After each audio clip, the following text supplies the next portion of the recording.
On a beaucoup de plaisir à accueillir de nouveau notre amie Sarah Krief, qui est auteure, qui a créé une maison d'édition pour éditer des petits livres. On avait déjà parlé du premier, qui s'appelait Hanouka, Fête des Lumières. On la reçoit pour le deuxième. Raconte-moi Pessar cette nuit-là. Restez avec nous, c'est parti. Coup de pouce, découvrez le savoir-faire et les idées des entrepreneurs Olim. Sarah ou Sandra, qu'est-ce que je dis ? Ce que je veux. Sandra. Bon, Sandra. Bon, bref, peu importe. En tout cas, bienvenue. On est content de voir que votre belle aventure, qui a pour nous démarré à Hanouka, eh bien, se poursuit avec un livre pour enfants, mais pas que. Faut bien le dire, parce que c'est écrit d'une façon tout à fait particulière. Et pour quelqu'un qui ne connaît pas la fête de Pessar, c'est une excellente entrée en matière. Merci de me recevoir à nouveau. De rien. Effectivement, c'est destiné à tous. C'est destiné à tous. Alors, comment vous avez procédé pour écrire, j'allais dire, un énième livre sur Pessar ? Parce que j'imagine qu'on a envie de se démarquer quand on se lance dans une aventure pareille. Surtout de suivre la ligne qu'on s'est fixée, c'est-à-dire des livres sur les fêtes juives, pour tous les juifs, et même ceux qui ne le sont pas d'ailleurs et qui s'intéressent au judaïsme. L'idée, c'est que c'est déjà la transmission, comme j'avais dit la première fois, transmission de la culture juive, de l'histoire juive, pour tous, dans l'idée toujours d'unité du peuple, pas de séparation, religieux par religieux, peu importe. Alors, pour que ce soit possible, et pour tous, il fallait que le livre soit cachère. Ouais. Donc ça veut dire que vous avez mis un point vous avez été vraiment pointilleuse pour que ça corresponde à tous les publics, y compris les religieux et les orthodoxes. Très. J'ai fait vraiment mon maximum pour que ça puisse correspondre à tous. C'est-à-dire que ce soit écrit d'une façon accessible. Raconter l'histoire, parce que c'est quand même pour les enfants. Ouais. Il faut que surtout mais Pessar, dans les règles de l'art. Ouais, surtout Pessar, c'est la fête des enfants. Donc avec les questions des enfants, il fallait absolument que les enfants puissent comprendre cette histoire. Mais effectivement, avec vraiment le souci du détail, que ce soit conforme, c'est-à-dire qu'il y a conforme à la halakha. Conforme à la halakha, rien n'est inventé dans cette histoire de Pessar. Donc je m'appuie essentiellement sur la Haggadah et les parachiotes qui parlent de Pessar. Et ça a été vérifié par des rabbins et par des gens qui sont érudits en Torah.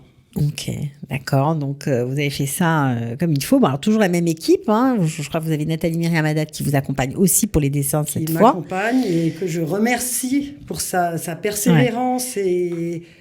Voilà.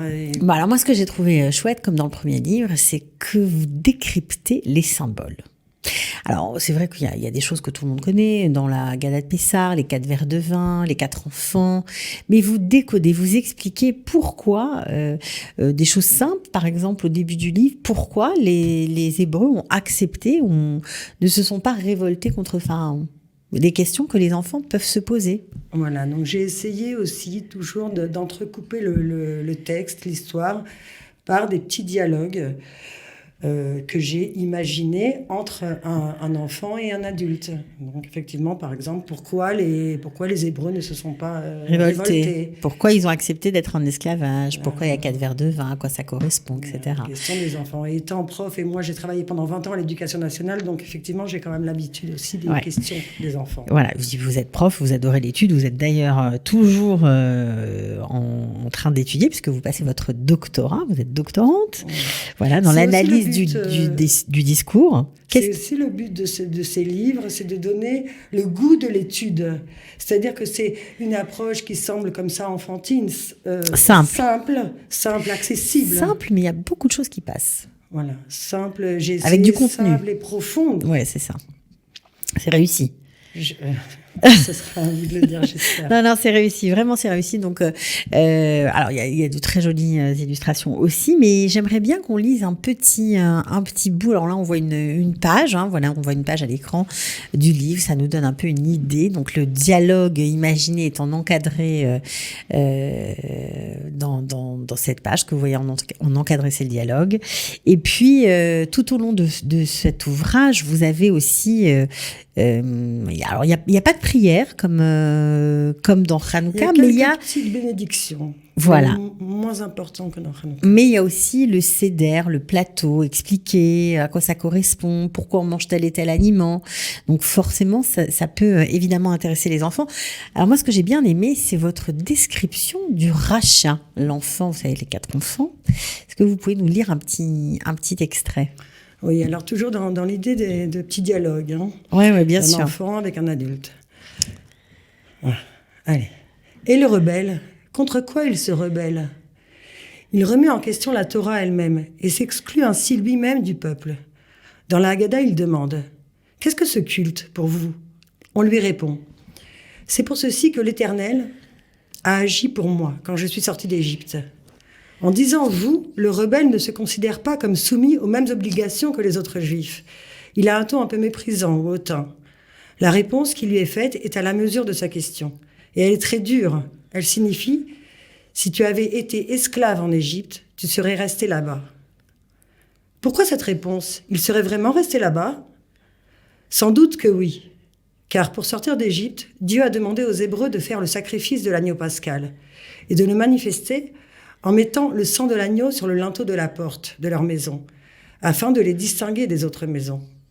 C'était un signe pour montrer son adhésion et sa croyance totale en la parole d'Hachem. C'était une des conditions pour être libéré d'Égypte. Tu comprends ? Voilà, alors on comprend que les questions se multiplient. Voilà, alors vous finissez le livre par la fameuse Shira, Azir Shir Moshe, le chant de Myriam. Pourquoi ce choix ? Oui, pour mettre un peu de poésie dans le livre, parce que donc l'idée de la collection, c'est aussi que ce soit des livres, je dis instructifs, pédagogiques, artistiques et poétiques.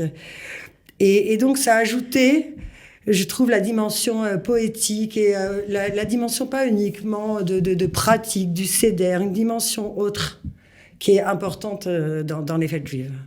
Ok, bon, alors il y a tout en fait. Donc, quand est-ce qu'on va pouvoir les acheter, ces livres ? Alors, ils doivent arriver la semaine prochaine. Je les attends avec impatience. On les trouve dans les points de vente, en français. Aujourd'hui. Oui, bien sûr. On les trouve dans les points de vente. Voilà, il va se vendre aussi en France et en Israël. D'accord.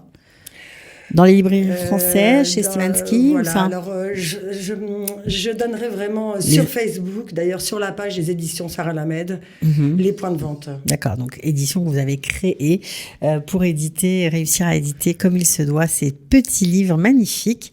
C'est quoi la suite du programme ? La suite, donc après Pessah, on va se poser un peu pour réfléchir comment continuer. Voilà. Et voilà, donc il y a un autre livre en préparation. En préparation, oui. D'accord. Bon.